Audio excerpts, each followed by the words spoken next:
Hello everyone, welcome to another process video. For this one I've gone back to my photos from New York and it's kind of obvious what this one is, and I have to tell you I'm a little afraid. No, not a little, a lot afraid of doing this layout because this was one of the highlights of my trip and I have looked forward to this probably since I was in college and I first started studying art and getting into it. This is the Starry Night by Vincent van Gogh. And seeing this is a life-changing experience. I don't care who you are, to stand in front of it is pretty amazing. And so you can take photos inside MoMA as long as you don't have on the flash. So I did that. So this is the painting in full. And then I did a close-up so that you could see all the magnificent swirls and details that he put in there. And so I really have been afraid to do this because I want to do it justice. So this is going to be a challenge for me today. And I hope it turns out well. I can always reprint if it doesn't, but I really want it to turn out well. So I have two 4x6 pockets and then I have a 6x8. So this will definitely be alone on its own page over here. I am not using this card here. This just happens to be the back of the previous page.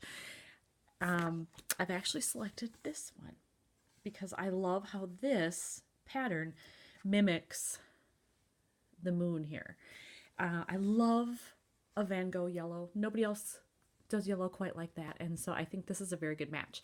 Haven't decided if I'm going to use it this way or this way. I don't know. We'll see once I start designing here.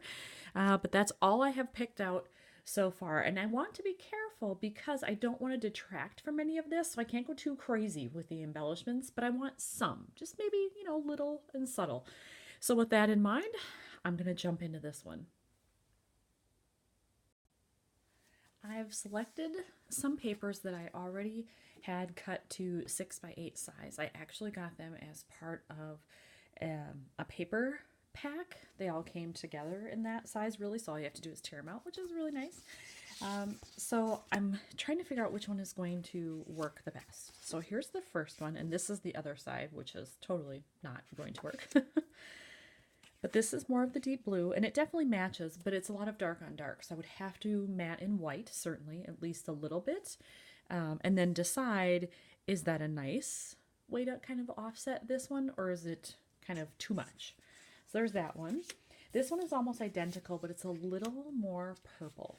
The other one is more navy. This is a little more purple. And I like it because it does bring out these colors here, which are kind of a bluish purple periwinkle, but I have the same problem as with this one. So not sure about that.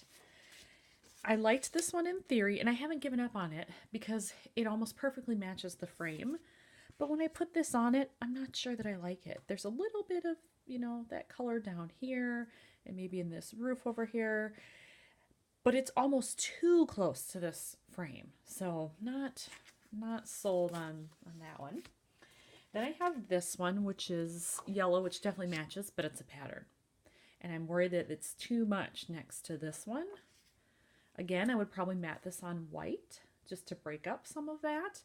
But it looks, very busy, and I don't want to detract from the beautiful artwork there. And then I have this last one, and I actually used, you get two of each of these in the pad, and I actually used the other one previously. This is the other side of it. So I've used it in another process video. And then I think I also use this side. I don't normally use a piece of paper and then also use the back, because in case I screw up, then I ruin two layouts instead of one. But I think I did do that in a previous layout. And I love the way this looks, again, in theory. If I matted it with a very thin, like 1/8 inch white border, I think it would be okay. But it's awfully yellow. It's a lot of yellow. So I'm not sure if I want to give in to that because of all of this happening or not. So these are my dilemmas. So I'm going to have to decide pretty quickly here in order to get this done. So we'll see. So I did decide to go with the mostly solid yellow here, and I have matted the 5x7 photo on white paper, and I just went 1/8 of an inch So it's 5 1/8 by 7 1/8. And that takes up most of the room here. So my next task is trying to decide, do I want anything around the edges, like a piece of washi, or am I going to stamp, or, little flags, or what's it going to be? I'm not sure. So I'm still thinking on that. And then same thing over with this card. Because this is a large space, just breaking it up a little bit with something would probably be helpful, because otherwise it's yellow and it's kind of in your face. And then this one, I'm considering perhaps cutting off some of this edge and backing it on another card, because this is just kind of dead space, and I don't really know what to do with that there. I may end up just leaving it. I'm not sure, but it's bothering me right now. so we'll see what I end up doing with it.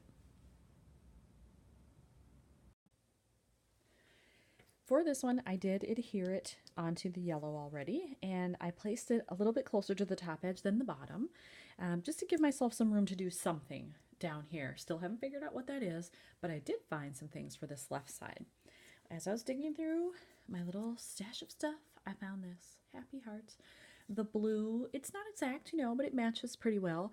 I think I'm going to put that up on the top of this card, like so, somewhere up there, I think, because I plan to talk in my journaling, about how much I was looking forward to seeing this painting, what it made me feel, those kinds of things. So I think that would be appropriate for that card. Then for this bottom one, I found this little phrase, and I'm sure its intention was meant for something different, but it says, "Where do we go from here?" And I felt a little like that. After I saw this, I felt like I've just seen one of the greatest paintings ever in the entire world. What is possibly going to wow me after this? If this is the pinnacle, what's next? What's left for me out there? And of course, I got over that quickly, because I love art. There will always be something. But this painting, is so well known. It's so magnificent. I figured, maybe that was fitting. So I'm going to use those two. That'll get me a little bit further with this layout, and then I'll probably have to go back to this one. I went back into my stash again to see what else I could find that might work here, and I think I have hit on something pretty awesome. So I have found these stickers. I actually just got them in a kit. They are called Beautiful Day by Hello Heather. They came, I believe, in a Cocoa Daisy kit. Is that where I got them? I think so. I can't remember for sure. But here's the info right here in case you needed it. Oh, yep, Pretty Little Studio. Okay, yep.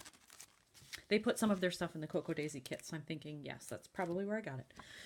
So these are a navy, very, very dark, but they are blue, and I think, there's definitely elements of that in here, and black, so it's close enough that it would work. And I found a couple of sayings that, I think will work. Here's one right here: collect moments, not things. I'm thinking of taking that one and putting it either above or below the Happy Heart flag pennant thing that I have here. And then look at this. I think it was meant to be. This one says, "This is my definition of," and then you can fill in with a bunch of stuff. And I think I'm going to do beautiful, because it's true. This is one of the most beautiful things I've ever seen in person. So I think those phrases will work. So I'm going to start with the left side and see if I like it or not. And if I do, and I think the color matches, then I'll move on to the right side. I did add those phrase stickers to both sides of the layout. So here's one that says collect moments, not things, and I love the way that it looks. It's a nice contrast with color. And then this one, I love it. This is my definition of beautiful. I love how it looks on there. Now, I do still want embellishments of some kind, but not that's anything too crazy. So I was thinking first that I would just do regular rhinestones on here, which I have in here, just round ones. And I've used those on other layouts. But then I decided to go a slightly different route, since it says Happy Heart. And I'm talking about the love, how much I love the painting and the experience. So I've decided I'm actually going to use, they're still rhinestones, but I have ones that are little hearts. So I'm just going to use the clear, kind of shiny rhinestone heart, and I'm going to do 3, so I have a visual triangle. I'm not exactly sure where those are going to be placed yet, maybe here I was thinking for the first one, since it says heart, to put it next to it might be fun, but I'm not sure. So I'm gonna play around with that and then I'll be back. I determined my placement here and I ended up going a little bit differently than I thought. I didn't like how the rhinestone looked right up next to the word heart, so I moved it and put it up here at the end of this phrase, which I like. And then I put another one just to separate where the journaling will be from the rest of the card. And then on this side, I decided to put it right here at the start of the phrase, so it helps draw attention to it. So the finished layout looks like this, and I'm really happy with it. I love how the colors match. I love the phrases that I found, so I'm not going to do anything else with it. And now I don't have to be afraid of it anymore because I love it. So thanks for watching, everybody.